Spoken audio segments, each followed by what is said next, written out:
North Bengal শুনলেই মনে পড়ে যায় পাহাড়, সুন্দর হাওয়া, পাখির কিচিরমিচির, জঙ্গল, চা বাগান। এরকমই নর্থ বেঙ্গলের একটি অফবিট ডেস্টিনেশনে আমরা যাচ্ছি আজকে। বন্ধুরা, আমি অঙ্কিতা। আমার চ্যানেল অঙ্কিতাস ক্রিয়েটিভ ওয়ার্ল্ডে তোমাদের সকলকে জানাই স্বাগত। আজকে আমরা বেরোচ্ছি কালিম্পংয়ের উদ্দেশ্যে, এক্স্যাক্ট সানটুকে যাচ্ছি। যাওয়ার মেইন উদ্দেশ্য হচ্ছে আমাদের বন্ধু দেবিকা আর অরিন্দবের প্রি ওয়েডিং শ্যুট হবে ওখানে, প্লাস ওখানে ওরা একটা ব্যাচেলার্স পার্টি থ্রো করছে। তো এই উদ্দেশ্য নিয়ে আমরা যাচ্ছি ঘুরতে। তোমরাও সাথে যাবে, আমাদের সঙ্গে থাকো পুরো ভিডিওটা দেখার জন্য। শিয়ালদা থেকে রাতে দার্জিলিং মেল ধরে আমাদের যাওয়ার কথা এনজিপি, তাই চড়ে উঠলাম ট্রেনে বেলঘড়িয়া থেকে শিয়ালদা পৌঁছানোর জন্য। আর গিয়েই দেখা পেয়ে গেলাম আমাদের উড বি ব্রাইড অ্যান্ড গ্রুমের। প্রতিবারের মতো ট্রেনের সামনে দাঁড়িয়ে অসংখ্য ছবি তোলার পর আমরা ট্রেনে উঠে পড়লাম আর ট্রেন ছেড়ে দিল। আমাদের আজকের মেনু কাশ্মীরি আলুর দম, পনির কষা, পনির টমেটো কষা আর রুটি।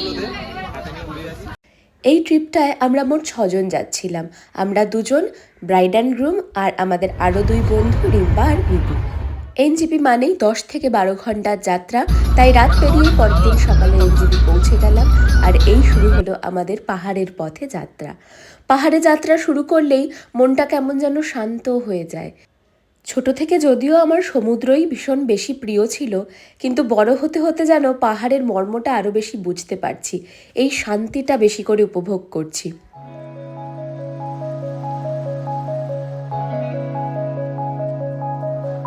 সানটুকে ঢোকার কিছুক্ষণ আগেই চোখে পড়ল এই মনেস্ট্রিটা।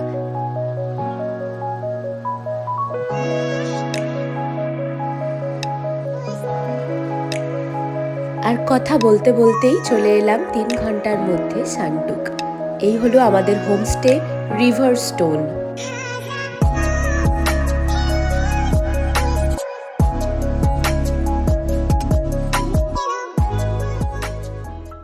এত সুন্দর করে সাজানো হোমস্টে বোধহয় আমি এই প্রথম দেখছি এত বছরের পাহাড়ের যাত্রায়। এখন আমরা এসেছি লাঞ্চ করতে। আমাদের মেনু ডাল, পাঁপড় ভাজা, শসার তরকারি আর ডিম কষা। দেখতে দেখতেই সন্ধে নেমে এলো। একদিকে ওদের দুজনের ফটোশ্যুট হচ্ছে আর একদিকে আমাদের বন্ধুদের। আর এই দেখে নিন, রাতের সানটুকে আমাদের রিভারস্টোন হোমস্টেটা কি সুন্দরই না দেখাচ্ছে।